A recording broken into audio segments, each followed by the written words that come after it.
Wow. Good afternoon, everyone. And I know most panels took the first 2-3 minutes to introduce the panelist. I don't have to do that. So that's the advantage that I'm bringing in.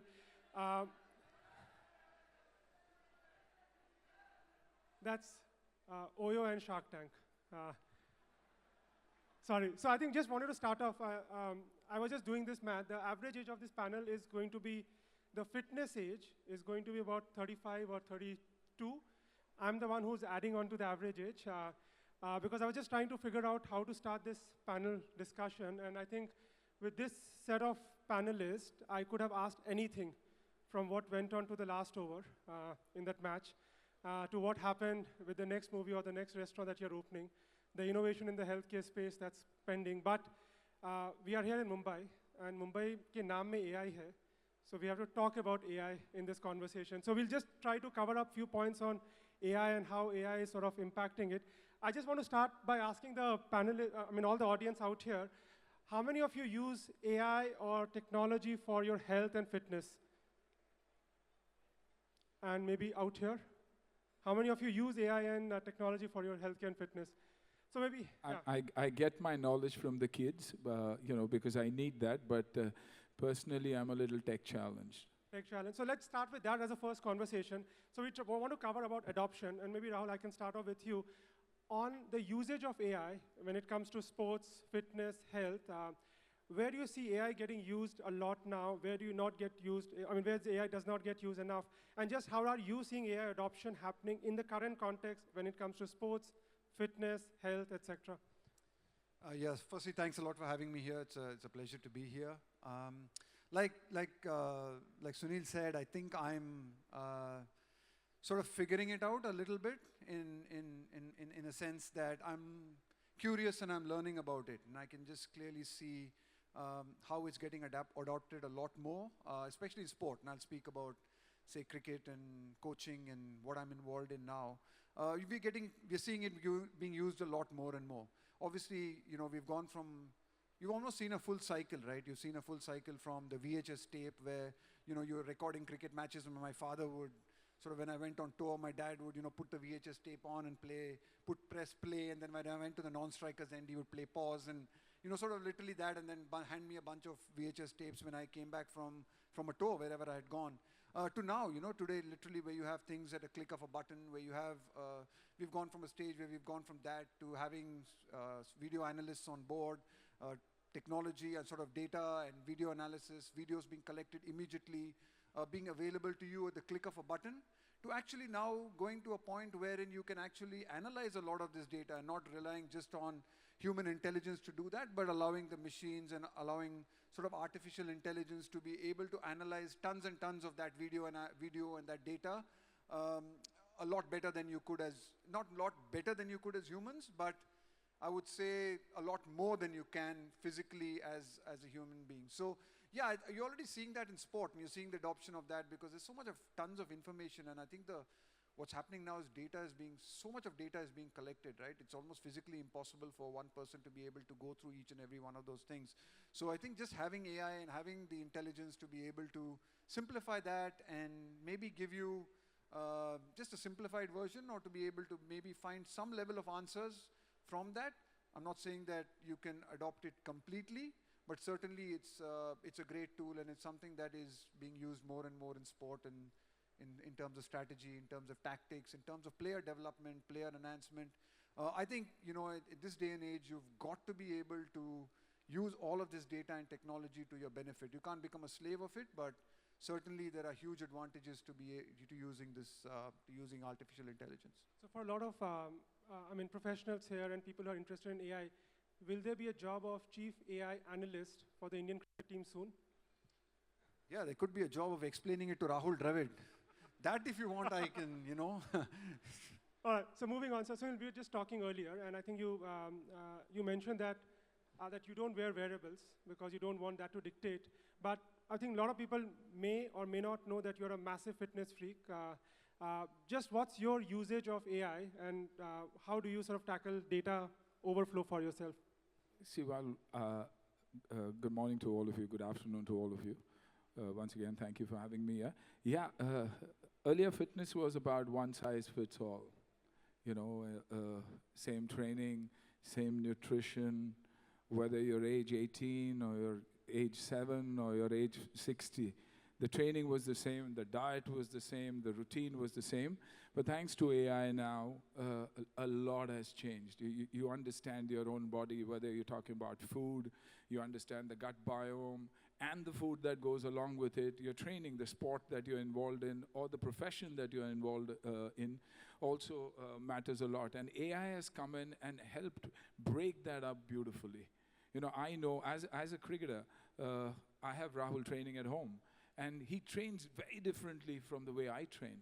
You know, whether he has to keep or whether he has to play, it's very different. Nutrition plays a very important part. I have Ahan at home who tells me a lot about the way I should be training at this particular age. You know, it's very different from what I trained when I was 20, where I was pumping iron. Now it's more about endurance. It's more about me being able to do functional training. So I could not drag these feet of mine, you know. When you're 60 plus, you generally tend to say senior citizen, and this is the way life should be. But to change that, there are a lot of changes that I need to make in my training routine. Likewise, with the food that I eat. You know, today you understand, thanks to AI and the compiling of all the knowledge that there is, you understand the effects of eating on time, fasting when you have to, and what it does to your body. So it's the simpler things that have been told to us. But like I said, you know, I always say, AI will not help me lift my weight. I'll have to do it myself. But AI will definitely help me to do it better. So this combination is very, very important. And that's what AI has done. It's given everybody an opportunity to train the way they want. You know, and which includes commuting itself in Mumbai is tiring. And then when you want to go back home, you want to make sure that you're happy with your children. You give them that time, or your parents. So you need to be able to train accordingly to be able to do all that and make sure that you not only have a healthy lifestyle, but also an energetic one. You know, so AI has helped compile all that knowledge for us and given everybody an opportunity to do what they believe they're good at and what they could be the best at. But I think an interesting question I would follow up later, but perhaps offline. Who trains harder, you or Rahul, which we'll come to later? I think they train smarter. I train harder because I'm old school, and I need to train harder. If I need to stay fit, you know, there's this myth that that you have to be, you have to look like that at a particular age, and that's the myth that I'm trying to break, and I'm trying to be different. When I go on my sets, when I go to the sets, everybody believes that I'll be doing action the way I did 40 years ago or 30 years ago. But if I need to continue to look like I'm doing it that way, I need AI to help me, you know, sort things out so that I can give my best shot when I need to. Perfect. Ram, we discussed a lot. I think you are knee-deep in healthcare. You are knee-deep in technology. You are knee-deep in AI.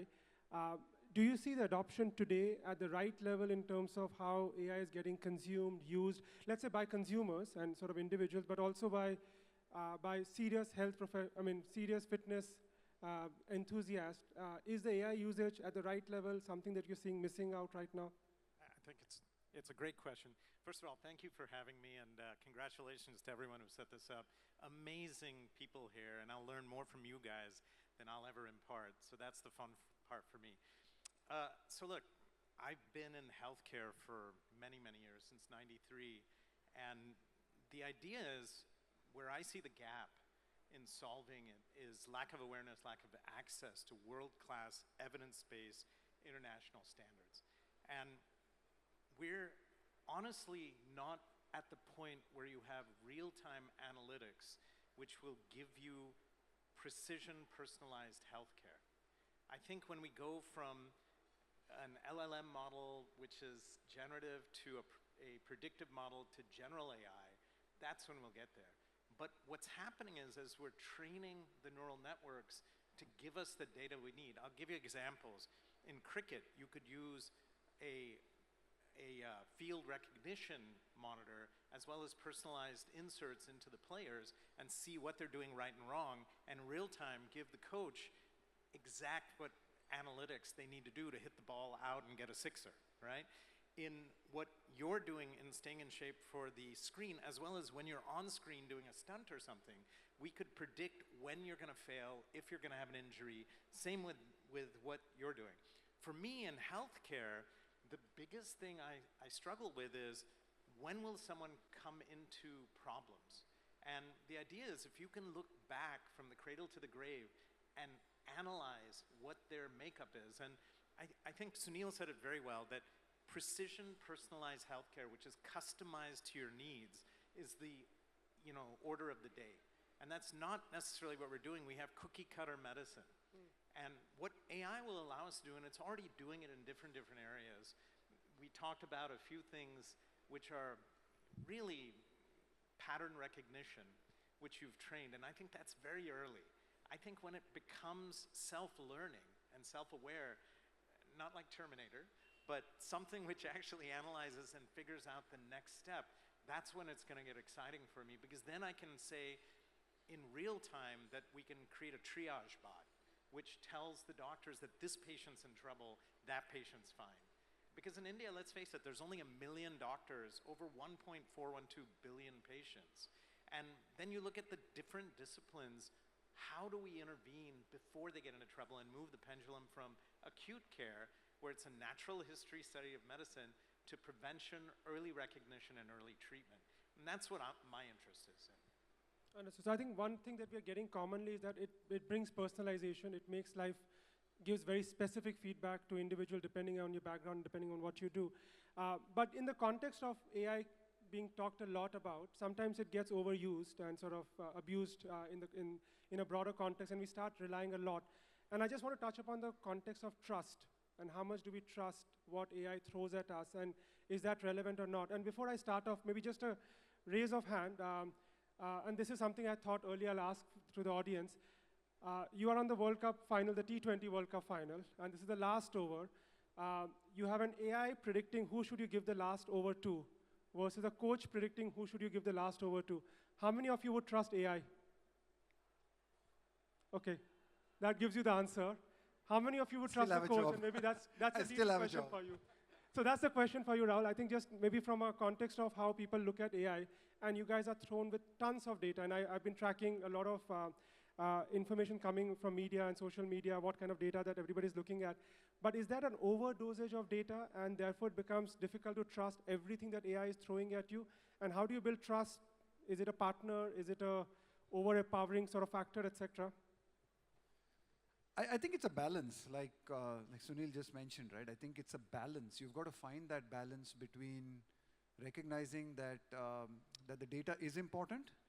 The data is giving you information about what's happened in the past. There still needs to be a level of trust about prediction about what might happen in the future based on what we've seen in the past, especially in a complex game like cricket. Maybe in things like health, and Dr. Nene will probably be able to answer that a lot better. But in things like health, it might be a lot easier. But the game of cricket itself is extremely unpredictable.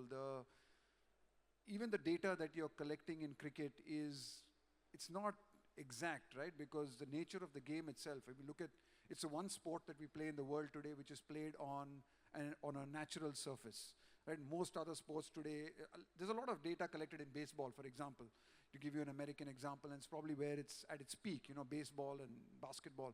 But the nature of the court doesn't really change, right, through the course of a basketball match, or the ball is always in the air in baseball. So the pitch doesn't make a difference. But even in the shortest format of the game, look at the 2020 format of the game in cricket, even over the course of a 3-hour game, and I'm just talking about the shortest format, there could be, in some places there could be dew, there's no dew.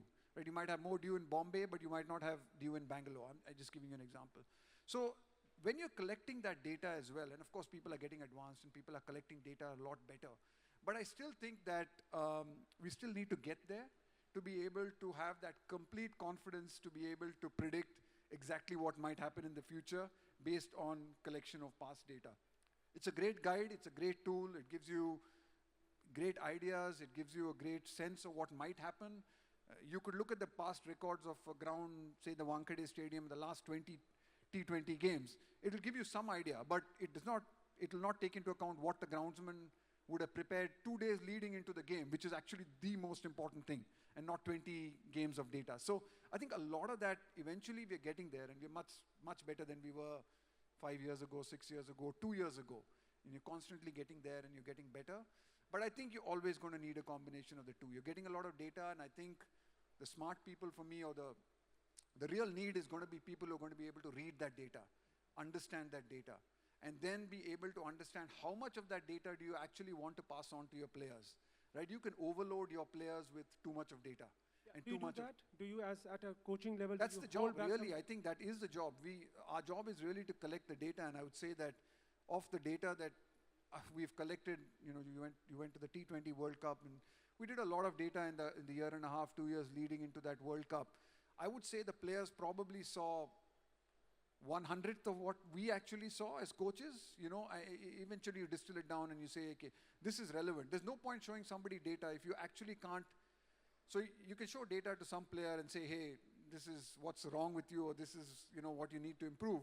But if you have only 3 days and you're not going to be able to improve that in 3 days, what's the point of showing that to a particular player, right? So I think you have to be really smart about what you're showing, what you're passing on to the players, and that's really our job. And that's the job of the data analysts, that's the job of the coaches, and figuring out what is relevant, what is important, and passing that on to the players. So the players honestly get to see very little of what we actually see, and there might be some other guys who are a little more curious and ask questions and want to see a bit more, and so you show them a little bit more, but there are other guys who really don't need to see too much, yeah. I would love to know who cares and who does not care looking at the data. But I think that was the same point, Sunil, you were mentioning, right? That's why you look at data, but you don't over-rely on them. Absolutely. And the trust factor of it comes from somebody filtering it. Do you see this as an aid, or do you see this AI overtaking the human judgment over a period of time? It never can. For example, cricket, data, AI for health is like DRS for an umpire. You can't expect DRS to take over and give you those decisions. You need that umpire there to finally clear that margin.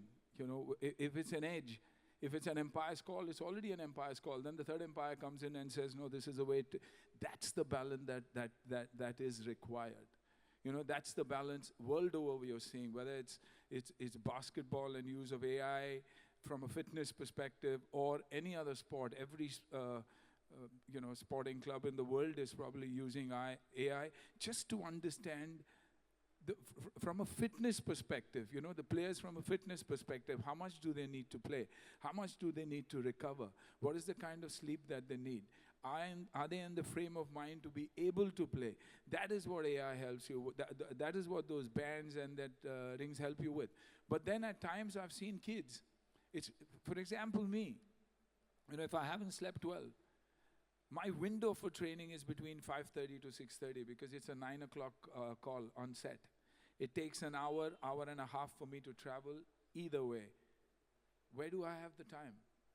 So should I adjust that sleep and not train, or should I train? Because if I don't train, if I have an action sequence going on, I'm not warmed up enough to be able to fight, and that's it'll lead to injury.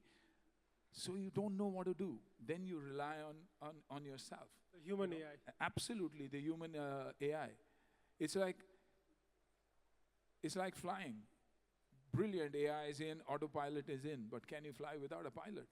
No, you can't. So human expertise can never be taken over by AI. It has to be balanced. Yeah, absolutely. Digitally, we know how to handle our finance and everything happens, payments are happening digitally. But we do need to check our bank accounts, don't we? It's like GPS, gets me there faster, gets me there on time. But is GPS going to drive for me? Mumbai streets? No. So that balance is definitely required. How the self-driving car does. But I think it's a good, I asked the question as the last over, will people trust AI or not? Perhaps the second over, more people would have raised hand. And that brings to a very important question that both of you touched upon, Rahul and Sunil, that high-stakes situation, you still rely on the human judgment, and therefore the human judgment becomes important. High-stake decisions like flying the plane, high-stake decisions like doing a surgery. And I think you're very passionate about, Ram, on AI and the usage of AI and technology on healthcare side. But when it comes to the surgery on that day, and there's a lot of talk that, look, AI will take over doctors. How do you see and how do you trust AI when it comes to really high-stake things, a patient lying on the surgical table, and you have to take a decision, and the data is throwing something else to you? I think it's a great question. So, look, I am a huge science fiction buff.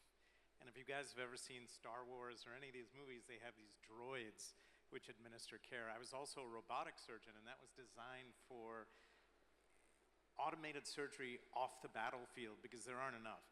Let's face it, in India, there's not enough doctors. There's only 1 million docs serving 1.412 billion patients. And that too, it's not one India, 70% rural, 30% metro. Barely 2% of the MBBSs ever make it out into the rural area. We need to find some way to scale healthcare. Is that going to be AI? Playfully, I put this on my YouTube channel that could AI replace Dr. Nene, and we asked questions to both. And what I was finding is that, at least with generative AI, it hallucinates sometimes. And it comes up with answers which don't make any sense at all. Having said that, Google has recently launched the PaLM-2 medical databases. MedPalm, yeah. And they're actually passing the USMLE exams at a 60% or higher rate. Does that translate into someone doing your heart surgery or making critical decisions? And my answer to that is, not yet. But as the cycles of neural learning go up, the data goes up, could there be a point where you have an Android equivalent where you could program it to do some of the more basilar functions? I think you're always going to need a balance, as has been pointed out, where you need a governor. But in the near future, because unlike Moore's Law, which was every 18 months, I think with some of the things that are coming, we're moving much faster than that in AI and in semiconductors and in chip technology. I think we could potentially train it. I think self-driving cars are an example of that, right? That who would have Mumbai thought- roads? What's that? Mumbai roads also? Now, even Mumbai roads, if you have enough sensor packages and you have that, honestly, there shouldn't be so many cars on the road. We should go to walking or bikes because the traffic is so bad. Even if you can drive, it's a nuisance, honestly. But that's a separate argument for another day. But right now, where we're at is we can't get access to healthcare in any format. So I think where it fits in is a triage bot where it's telling you who needs to get care when. The next step will be that could it do the base functions for nutrition, for daily health maintenance, and then alert you, like for instance, when you have an Apple Watch on, it tells if you have a bad rhythm, an arrhythmia like AFib or whatever, and then direct you to services. Now the next question is, could it treat you? Could it apply a shock, right? And the truth is, AEDs do precisely that. That in the field, if you put an AED on, it actually diagnoses a rhythm and will shock you without a doctor being present. In the olden days, not so long ago when I was training, you had to actually put the paddles on and go through the jewels and shock people out. So when people say that it will not replace doctors, I'm of the opinion that let's wait and see. That I think for some of the functions it could do it. Could it do a 14-hour double valve cabbage aorta case for me? Not yet, not yet. But in the near future, is it possible, right? Because with the surgical robots, Intuitive, Da Vinci, all of these things, they're working through ports anyway, and you're controlling it with a base unit in the background. And it's just a matter of pattern recognition. So could it be there? In radiology, in drug discovery, in therapeutic design of treatments, it's clearly possible to do that. In other disciplines, it's not. Surgery is one of those where it's hands-on. It's a hands-on sport, if you will, and to be a good heart surgeon, you need to be practicing, unlike some of the other disciplines in healthcare, like medicine or radiology or things like that, where I think it could intervene and give you answers. But I don't think we're there yet with surgery. Yet, yeah. No, I think there's a lot of startups, just for everybody's reference, they started working on AI doctors. I think very soon they realized instead of AI doctor, let's be an AI radiologist or an AI nurse. and then move up. And because the stakes get higher, it does sort of require that sort of last mile human intervention. I just want you guys to just shift gears and maybe put on your crystal gazing hat on. And just would love to, maybe we'll start with Ram this time around so that everybody else gets time to just think about the answer first. Where do you see, what is the most, I would say, extreme example that you believe AI would end up doing in the future that you are most scared or excited about sitting here today in the field where you are or in other areas? Just what's your extreme, obscene, some exaggerated sort of prediction of AI usage? So in healthcare or in anything? Anything. I mean, I do want, I mean, I would love if you can touch upon the point that you spoke about how long are we going to live, but just your view on what is the most extreme use case where AI can come and... we're building things in longevity because I want all my family and friends, you guys included, with me for 100 years. And I'm kind of an example of that in the platforms we're building because I'm trying to reverse age, right?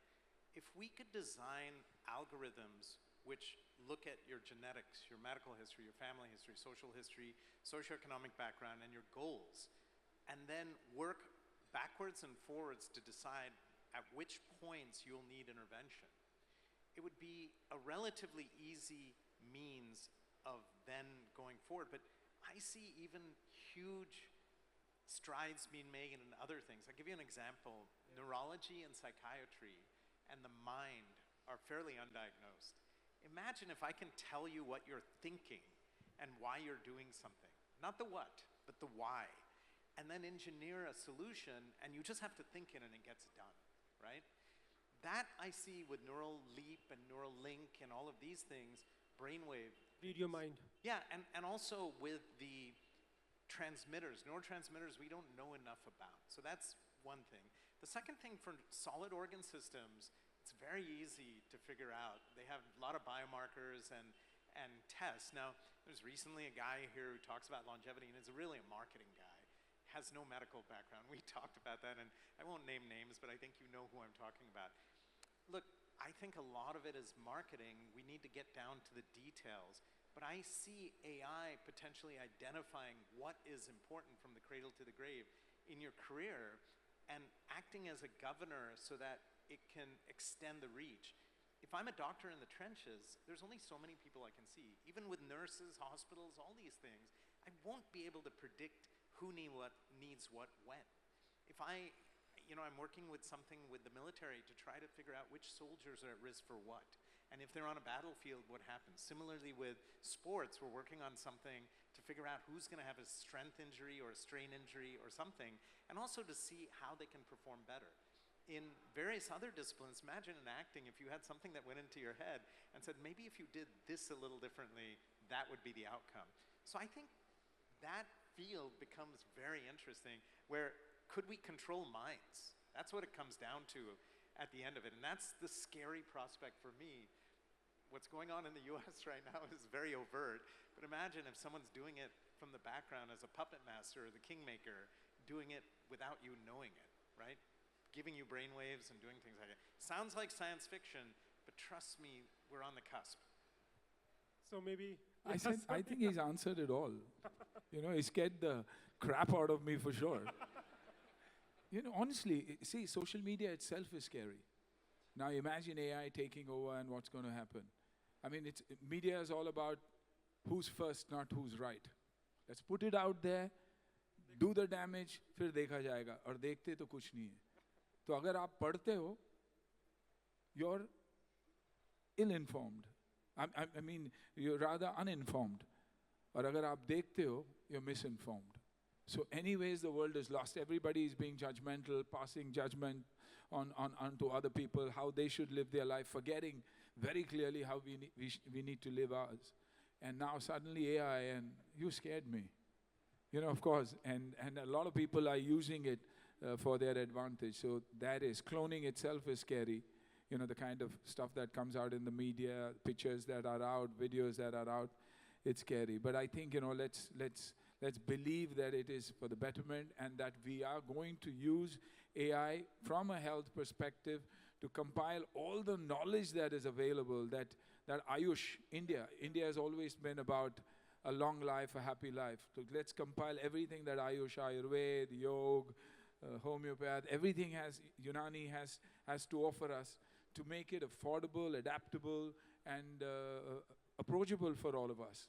To use that to our advantage and make sure that we add life to our years and not years to our life. Lovely. I think that's how I see AI when it comes from a health and wellness perspective. Perfect. So Rahul, just last one to you, because that was a scary one. That was a optimistic one. I would like you to talk about something that you get excited about, where AI can come in. Oh, can we clone 5 Bumrahs or something? But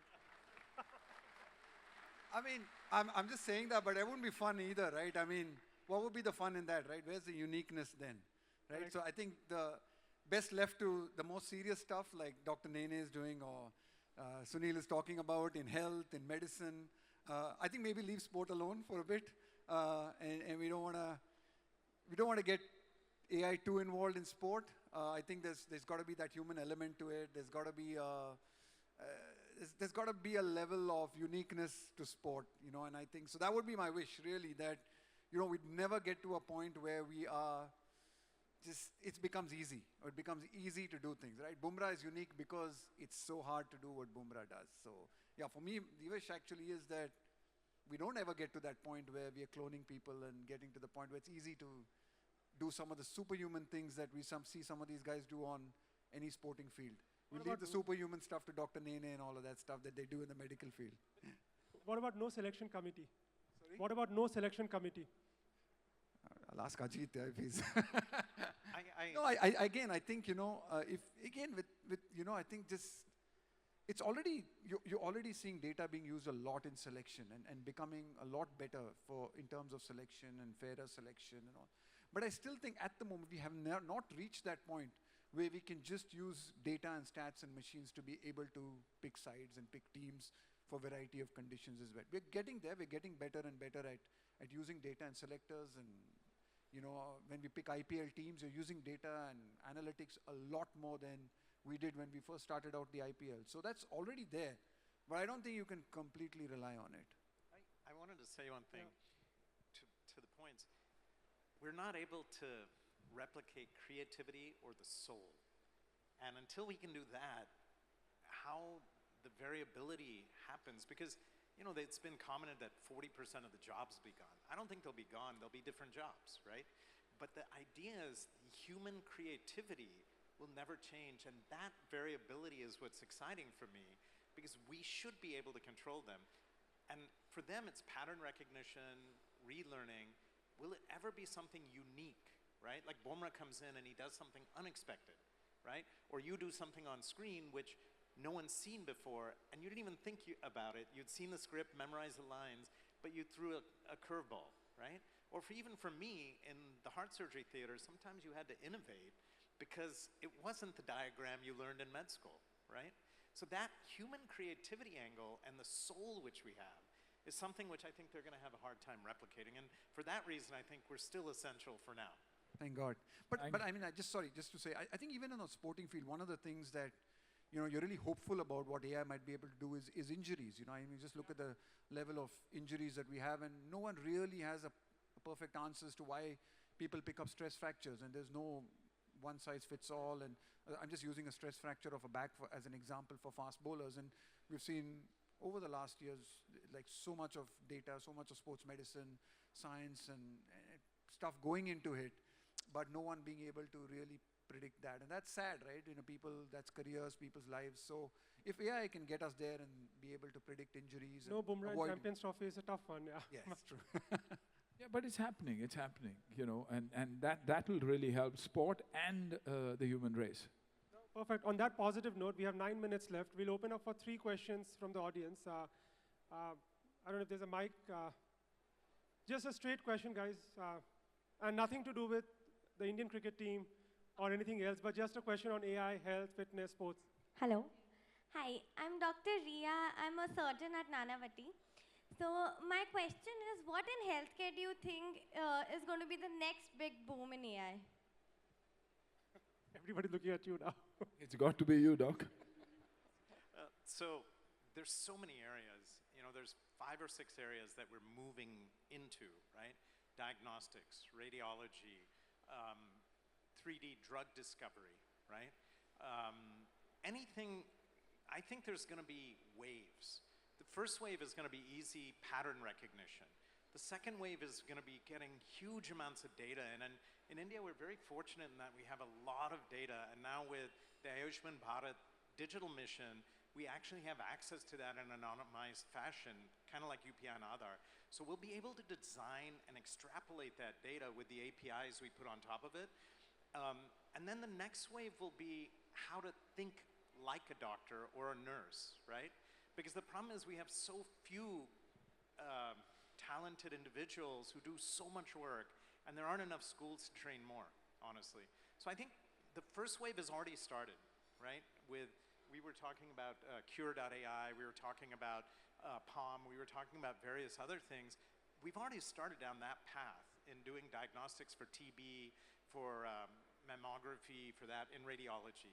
We've already done it for drug discovery. I think if you saw the Nobel Prize this year, 3 of those were related to AI and its attributes for protein folding and other things like that.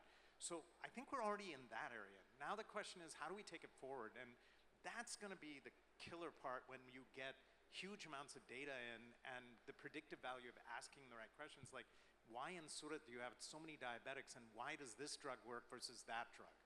When you get that kind of predictive AI and then general autonomous AI, that's when it gets exciting. And that's the next 3 to 5 years, no more than that. Rabinder here. My question to Rahul. You can stand up so that we can see the lights just falling onto his eyes. So, data-driven decisions taken by AI, in your scenario, when you make the decision, and that is proved to be right, and in situation it proved to be wrong. Sorry, I didn't get that. Any situation where you took the decision based on AI recommendation, and that proved to be right, and the situation will prove to be wrong. God, actually, to be very honest with you, we haven't really got to the point to actually just rely completely on AI to make a decision on a cricket field, or I haven't actually used it. You've got access to the data, so the data has been probably churned by AI, by your video analysts, and you're kind of not aware of that. And you're being given those decisions, right? You've been given your suggestions, so to speak. And then you've kind of based it on your assessment or your discussion with the captain and with the coaches and stuff. So honestly, I can't really think of one thing where I've said, okay, this is what data has said, and this is exactly what we're going to do, and this is the way we're going to go about it. Decisions keep going right and wrong. I think in sport, sometimes you can take the right decision in sport, and the result can still be wrong, right? Because a lot of it is about execution. It still is about execution, right? A simple thing like, a Yorker is a perfect ball to bowl at this particular stage in the game. Everybody knows that, you know that, the batsman knows that, everyone on TV knows that. But it's the ability of that athlete or the Bumrah of the world to be able to execute that. That is the key. So a lot of times decisions aren't necessarily, we always look at the result in a decision, but actually the right and wrong, or you can't look at the result. I think a lot of it goes down to the execution when you make a lot of these decisions. We'll take the last question, yeah. Last question. Yeah. My question is to Dr. Nene, here, this side. Sir, how do you think AI will affect post-discharge outcomes, especially in the cardiac care? For example, remote cardiac rehabilitation for that matter. Great question, and so there's these use cases that are ideal for AI, right? How does it work for post-cardiac care in other countries and in India? Once you've left the hospital, your family and your tribe, the local friends and people are kind of responsible for you. You'll have a checklist manifesto which says you need to do this, take so many steps, eat this diet, do this thing, right? If you have these warning signs, then you need to call or you need to go in. And then you'll have checkups at certain periods of time. Where I see AI coming in is it gives you closer monitoring, and whether it's with rings or watches or with other things, we'll give the operators, meaning the nurses, the doctors, and the institution, the ability to monitor their patients remotely. And where they could only see 10 patients in an hour, we can give them thousands. And then you add a layer of AI in, because you don't have that many doctors, nurses, or hospitals, and that AI removes all of the noise. And you're left with signal that if you have a patient with an arrhythmia, for instance, and very common with post-cardiac patients to have atrial fibrillation or arrhythmia or something like that, if you can detect that and treat them, the morbidity and mortality goes down dramatically. So I think it's an ideal use case for that in reducing the amount of morbidity and mortality. And there are a number of people doing it. Apple, for instance, pioneered a study for just AFib, right? But used in conjunction with a monitoring program could be very interesting. Similarly, there's all these other things where you can take pictures of what you're eating, what you're doing, all that.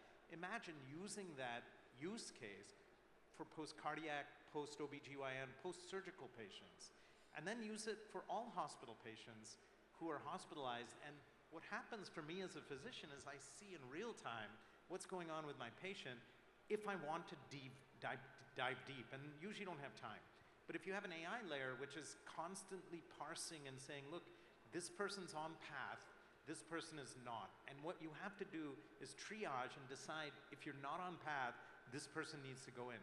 It takes the guesswork out, because look, asking your Maushi to say, this is what you need to do and not do, they may or may not have the medical expertise, right? So I think it's an ideal use case. So last question. Sorry, just I think everybody has taken the first row. We'll just take one from the second row also, sorry. Otherwise they're not going back, yeah. And this is the last one. And then we wrap up the panel. Thank you so much. So I want to ask a question to all three of you. Personally, I want to know if AI will take up your career in the future. Especially for Sunil sir, I want to know, will AI replace you as an actor? And we'll have AI movies, because I recently seen AI-generated videos which are actually very high level compared to what Bollywood is doing. At the same time, I have a question for Ada sir. The question is like, would AI help in sports making personalized plans for athletes, which coaches do, but it's not specific and personalized, because with AI, you have a lot of data to incorporate and check. So do you think it will replace your job? At the same time, I want to know if it would replace the doctor's job. We'll just take a very simple question. No, let me say that. Let me say it. I'm at an age where I need to be replaced anyways.